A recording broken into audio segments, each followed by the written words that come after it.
नमस्कार विद्यार्थियों, आप सभी का बहुत बहुत स्वागत है। आज हम हिंदी व्याकरण का एक बहुत ही रोचक विषय पढ़ रहे हैं जिसका नाम है मुहावरे। इससे संबंधित हम पहले भी एक वीडियो देख चुके हैं। आइए देखते हैं कि आज की इस वीडियो में हम क्या कुछ पढ़ने वाले हैं। जैसा कि आप सभी को मालूम है कि पिछली वीडियो में हमने मुहावरे का अर्थ और मुहावरे की आवश्यकता और उसकी विशेषताओं पर चर्चा की थी। आज की इस वीडियो में हम मुहावरों का प्रयोग करते समय कौन-कौन सी सावधानियां रखनी चाहिए, क्या बातें ध्यान में रखनी चाहिए, उस पर चर्चा करेंगे और साथ ही मुहावरों को अर्थ सहित समझेंगे कुछ उदाहरणों से। आइए विद्यार्थियों, शुरू करते हैं ये वीडियो। आप अपनी कॉपी और कलम लेकर तैयार हो जाइए। आइए सबसे पहले जानते हैं कि मुहावरों को कैसे प्रयोग किया जाता है। सबसे पहली बात तो यह कि मुहावरों के रूप को बदला नहीं जा सकता। इनमें प्रयुक्त शब्द को उसी रूप में स्वीकार करना होता है। अब ये कैसे कह सकते हैं हम? एक उदाहरण से समझते हैं।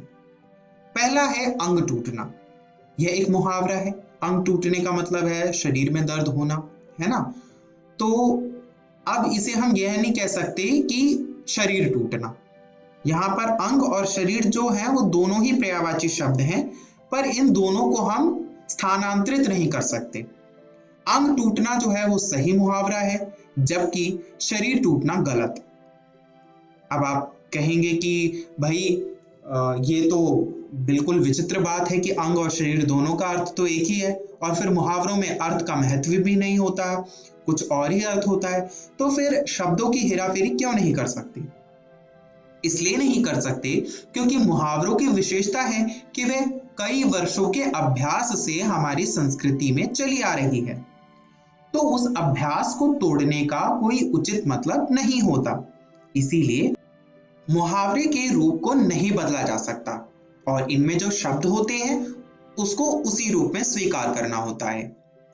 आइए अब जानते हैं सावधानी संख्या 2 कि हमें दूसरे नंबर पे कौन सी सावधानी बरतनी है। वास्तविक अर्थ के साथ मुहावरों का प्रयोग न करके रूढ़ अर्थ के साथ इनका प्रयोग किया जाता है। उदाहरण के लिए अगर मैं कहूं कि राकेश हवा में उड़ने लगा है, अब इसका मतलब तो यह नहीं है कि राकेश सच में हवा में उड़ने लगा है। इसका मतलब यह है कि जो राकेश है उसको अति आत्मविश्वास हो गया, ओवर कॉन्फिडेंस हो गया, है ना? तो यही इस सावधानी संख्या का अर्थ है कि वास्तविक अर्थ के साथ मुहावरों का प्रयोग नहीं किया जाता, रूढ़ अर्थों के साथ किया जाता है मुहावरों का प्रयोग। आइए अब हम अगली सावधानी के बारे में जानते हैं। मुहावरों का प्रयोग जब वाक्य में होने लगे तो क्रिया, लिंग, वचन, कारक के अनुसार मुहावरों में परिवर्तन आता है। अभी ध्यान रहे, हमने पहले बात की थी कि हम शब्द में कोई परिवर्तन नहीं कर सकते, पर शब्द का पर्यायवाची रूप नहीं रख सकते, पर उसके लिंग, वचन, कारक को बदल सकते हैं। उदाहरण के लिए राकेश हवा में उड़ने लगा है।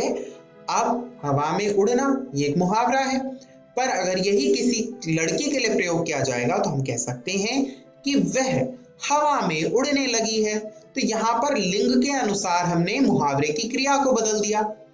इसीलिए मुहावरों का जब वाक्य में प्रयोग होता है तो मुहावरे की जो क्रिया है वो वाक्य के लिंग, वचन और कारक के अनुसार परिवर्तित हो जाती है। आइए अब हम अगली सावधानी के बारे में जानते हैं। अगली सावधानी है कि मुहावरों का वाक्य में प्रयोग करते समय उसके लाक्षणिक अर्थ की जानकारी होनी चाहिए। अब यह तो बहुत ही स्वाभाविक सी बात है कि अगर हम किसी भी मुहावरे का प्रयोग कर रहे हैं तो उसका जो अर्थ है वो हमें पता होना चाहिए, और ना केवल शाब्दिक अर्थ पता होना चाहिए बल्कि उसका लाक्षणिक अर्थ पता होना चाहिए। शाब्दिक अर्थ मुहावरों में उतना महत्व नहीं रखता, बल्कि ना के बराबर महत्व है। वही लाक्षणिक अर्थ जो है उसी की आवश्यकता होती है। अब ये लाक्षणिक अर्थ क्या है?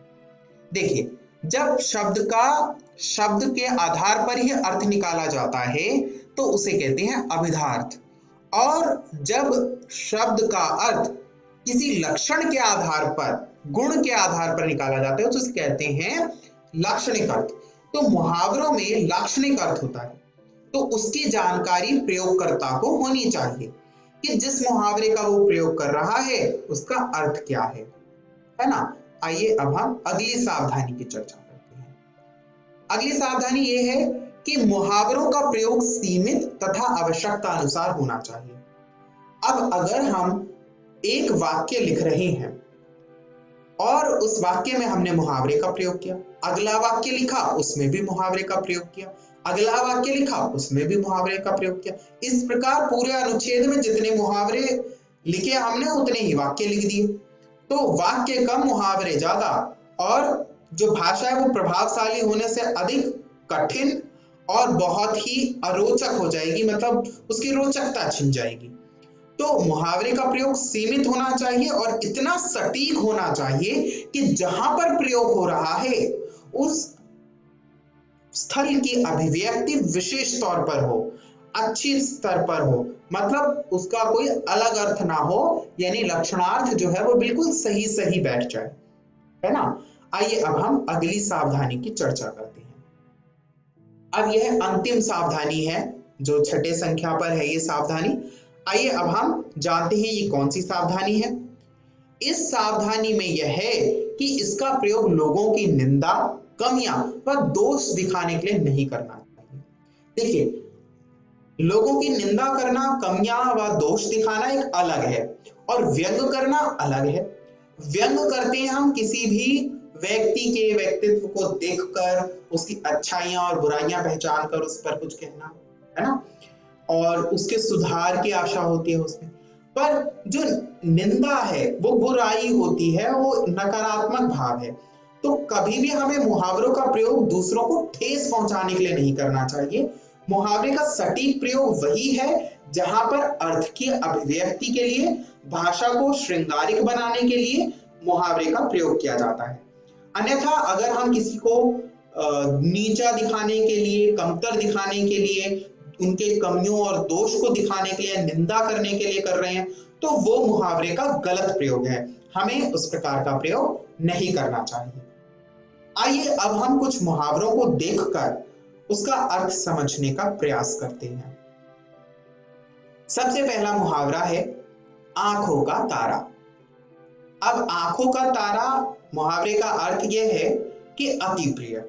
अब इससे आप सभी एक वाक्य बनाकर दिखाइए।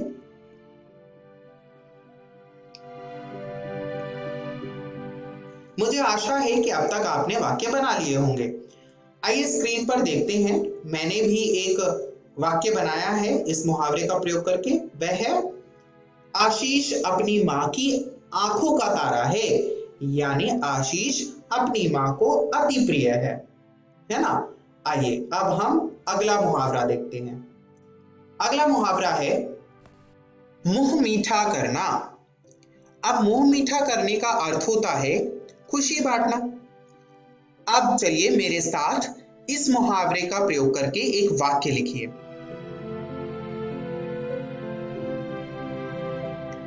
मैंने जो वाक्य बनाया है वो है, जब उनके लड़के को नोबेल शांति पुरस्कार मिला तो वे इतने खुश थे कि उन्होंने सभी पड़ोसियों का मुंह मीठा कराया था, यानी सभी पड़ोसियों से खुशी बांटी थी, उन्हें मिठाई खिलाई थी, है ना। आइए अब हम अगला मुहावरा देखते हैं। अगला मुहावरा है चेहरा उतरना।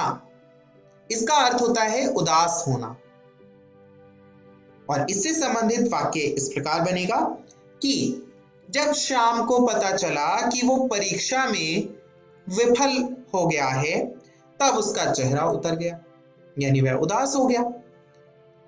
आइए अब हम अगला मुहावरा देखते हैं। अगला मुहावरा है बात का धनी। बात का धनी होता है वादे का पक्का, यानी जो अपना वादा कभी ना तोड़े, अपना वचन कभी ना तोड़े, जैसे कि हमारी भारतीय परंपरा है है ना, प्राण जाई पर वचन ना जाई। तो इससे संबंधित एक वाक्य बनाइए।